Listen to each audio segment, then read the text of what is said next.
bahas itu. Oh berarti bagus juga nih berarti kalau kita bikin penelitiannya tentang ini. Nanti dikombinasikan dengan ini. Jadi makanya discussion section ini sangat penting. Cuman beberapa jurnal ada yang menggabungkan antara result and discussion, itu juga nggak apa-apa. Tapi kalau saya lebih prefer dipisah. Kalau IGDR sendiri dia bisa keduanya, bisa digabung, bisa dipisah ya. Oke. Nah ini discussion sections ya, summarize the key finding, stating the research question and hypothesis, discuss how your finding contribute to the existing body of knowledge in the field ya. Kita di sini fokus kepada jadi kita mendapatkan hasil apa, terus gimana kontribusinya dengan terhadap perkembangan ilmu pengetahuan. Discuss the implication of your finding for theory, tadi kan secara ilmu pengetahuannya bagaimana, for practice and policy, and highlighting any practical application of the research. Kemudian explain any limitation or weakness of the study and suggest how they could be addressed in future research.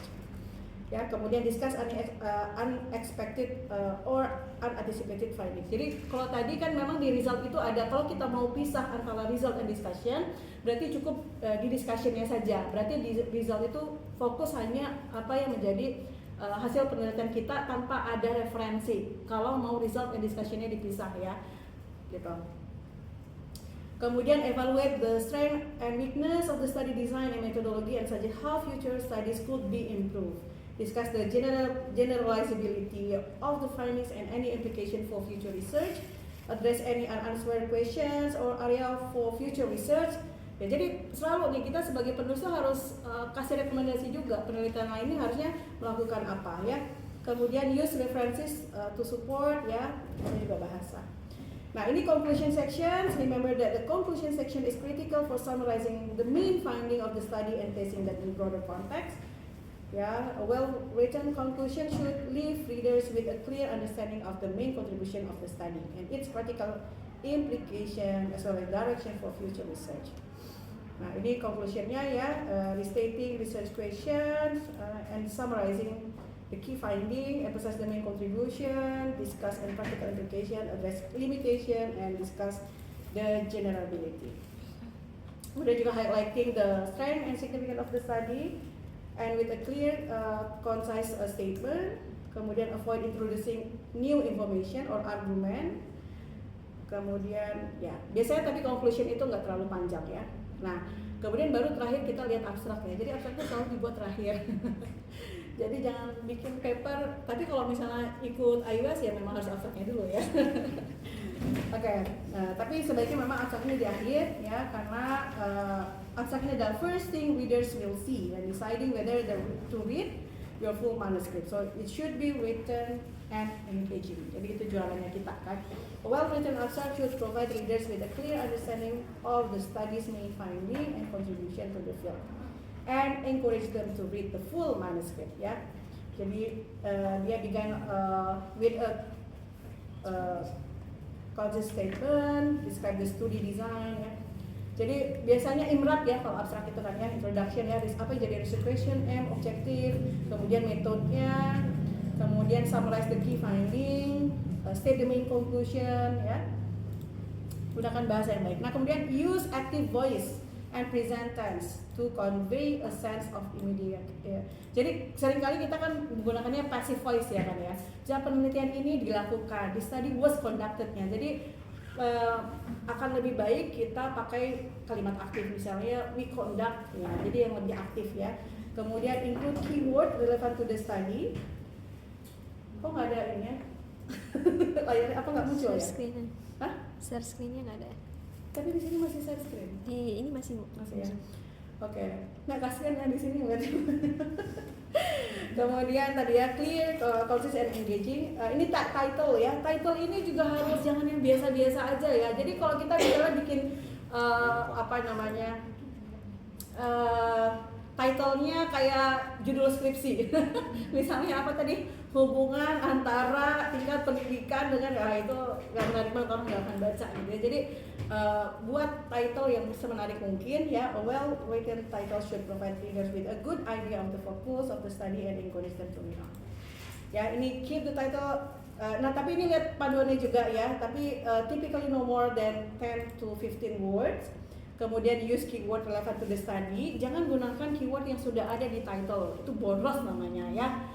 Itu jadinya mubazir. Karena apa? Ketika kita mau search ya, misalnya kita mau melakukan systematic review atau scoping review, kita biasanya akan menggunakan search term yang nanti akan di coverage oleh title, abstract, dan keyword. Jadi kalau kita keywordnya juga sama dengan apa yang ada di title, itu akan sia-sia tadi ya. Tapi kalau kita misalnya menuliskan keyword yang relevan, deketan gitu ya maknanya dengan riset kita, itu kan akan membuat jangkauan artikel kita itu akan lebih dijaring gitu oleh orang lain gitu ya. Jadi gitu ya. Kemudian jangan gunakan jargon ya, specific about the focus of the study, use active verbs to complete the actions. Consider using a subtitle, tapi ini lihat lagi panduannya bagaimana. Avoid making claims or drawing conclusions di title ya, jangan ya. Kemudian keep the title catchy and engaging. Kemudian ensure the title accurately reflect the content of the manuscript. Jangan catchy tapi ternyata itu paper kita nggak bahas itu gitu ya. Kemudian consider the target audience and make sure the title is appropriate for them. Oke, ini beberapa checklist before submitting tadi ya. Choose the right journal, read the guideline, edit and proofread, get feedback, cek plagiarism ya. Kemudian, nah kita juga harus menyiapkan write a cover letter. Kemudian sabar ya, after submitting your manuscript it may take several weeks. Karena biasanya kadang-kadang nanti kalau yang penulis baru dia langsung emailin editornya, ini apa namanya, artikel saya sudah sebulan tapi belum ada keputusan apa-apa. Hello. Ini proses yang tadi saya bilang voluntary ya, jadi itu akan membutuhkan waktu gitu ya. Jadi sabar aja, sambil nulis artikel yang lain yang kedua. Kemudian respon to reviewer comment, kalau udah dapat feedback nanti dibuat rebuttal letternya, misalnya reviewer A komen nomor 1, terus kita jawabnya apa, terus kita perbaikannya apa, kita buat di rebuttal letter itu. Selain nanti kita juga ada ubah di artikelnya pakai track changes gitu ya. Kemudian follow ethical guideline ya. Ya pastikan ini terutama yang riset-risetnya di aspek sosial yang berhubungan dengan manusia, karena sekarang hampir semua jurnal menanyakan terkait dengan izin etiknya gitu ya. Jadi kalau memang ini ya skripsinya, tesisnya mau publish di jurnal ya, internasional bereputasi, maka urus izin etiknya ya. Kalau nggak saya nanti nggak bisa publish. Kemudian stay professional. Remember to be professional in your communication with the journal editor and reviewers. Tapi saya banyak dapat komplain juga. Tadi kalau Pak Sidik dikomplain oleh reviewer, saya dikomplain oleh author karena papernya ditolak. Itu banyak ya, denial ya, kenapa? Tapi mudah-mudahan Bu Juju.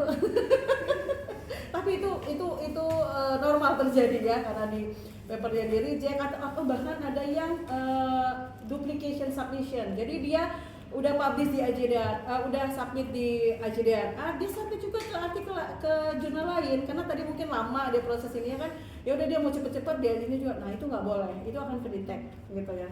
Terus akhirnya dikomplain sama autornya, iya sekretaris saya itu dia tanpa izin saya dia masukkan, rajin banget gitu lah ya, jadi hal-hal kayak gitu. Oke, nah ini terakhir, ini kayak template. Ini template untuk artikel, ya tapi sebenarnya masing-masing jurnal tuh ada artikel. Cuma di sini template ini, mungkin sini nggak kelihatan ya. Ini template-nya kayak gini dia.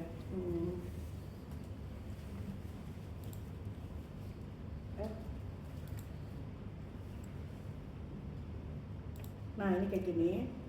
Dia masing-masing jurnal sebenarnya ada template-nya. Tapi kan kayak IJDRA dia nggak ada template sendiri. Jadi silahkan, kelihatan nggak? Silahkan, mungkin ini bisa jadi, misalnya saya mau nulis jurnal nih, gimana? Coba pakai tablet ini aja dulu ya untuk umumnya. Kenapa nggak ada ya? Atau ini? Di sini nampak ya. Tapi tadi udah sempat ini nggak? Di ini aja tampilin barcode-nya. Nih oke. Nah dia, jadi. Nah ini kan, nih misalnya untuk bikin judulnya ya, terminologi pembaca, menjelaskan tentang apa makanan itu secara luas, segala macam. Kemudian nanti bikin abstrak, gimana, terus untuk introduction ya. Nah ini ada ininya lah, berapa latar, tapi tinggal isi aja jawab. Kalau bingung mau mulainya dari mana ya, tinggal ikuti ini aja.